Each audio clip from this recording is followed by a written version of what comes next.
Je vais vous montrer dans cette vidéo comment gérer le clavier depuis une interface graphique. Pour cela, je vais réutiliser le projet de jeu d'échecs modifié qui est constitué uniquement d'un échiquier et d'une pièce, un pion, qui a été chargé depuis une image PNG. L'objectif va consister à déplacer ce pion sur l'échiquier à l'aide du clavier. Pour cela, il faut comprendre que à chaque fois qu'on appuie sur le clavier, le système va générer un événement, un ou plusieurs événements. Ces événements sont reçus par l'application, mais par défaut ne sont pas traités. La technique ici va consister à écouter ces événements et à réagir en conséquence. Donc pour ça, je vais revenir sur le contenu de ce projet. Il est constitué de deux classes. Une classe fenêtre principale qui permet de dessiner la fenêtre. Et dans cette fenêtre est placée une zone de dessin qui s'appelle échiquier 2, ici, qui permet de dessiner l'échiquier et la pièce. Les événements clavier sont reçus par la fenêtre principale.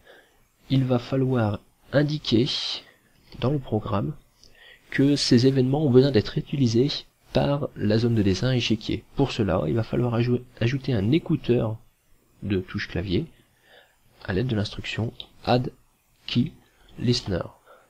Cela se fait dans le constructeur de la fenêtre principale et l'argument à donner à cette fonction, c'est le nom de la variable contenant la zone de dessin, l'échiquier.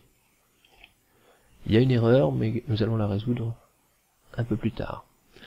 Je vais maintenant dans la classe échiquier et je vais devoir ajouter au début de la déclaration de la classe implements key listener, ce qui va permettre d'indiquer que cette classe doit être capable d'écouter les événements de type clavier. Une erreur est signalée par Eclipse qui me dit que certaines méthodes, certaines fonctions ne sont pas implémentées. Je lui laisse faire ça, il a corrigé l'erreur et je vois qu'à la fin de la classe, 3 nouvelles fonctions sont apparues qui vont permettre de gérer les événements de type clavier.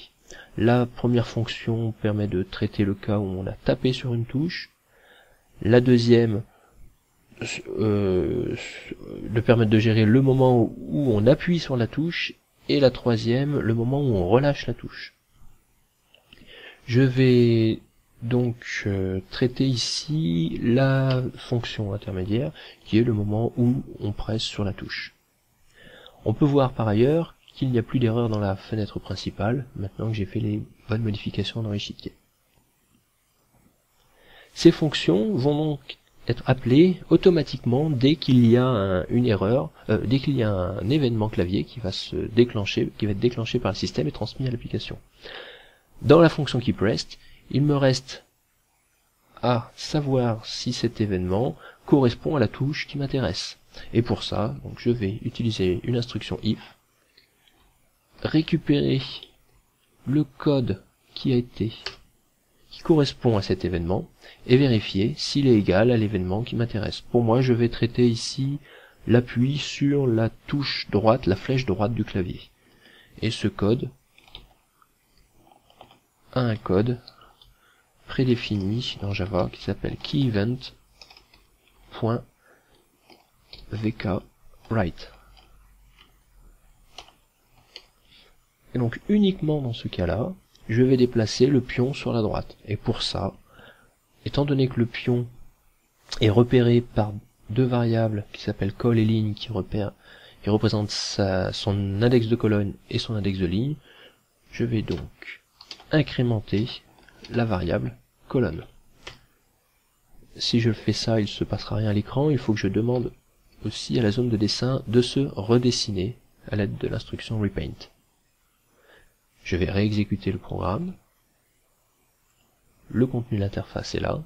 Si j'appuie maintenant sur la touche droite du clavier, on voit que le pion se déplace bien vers la droite.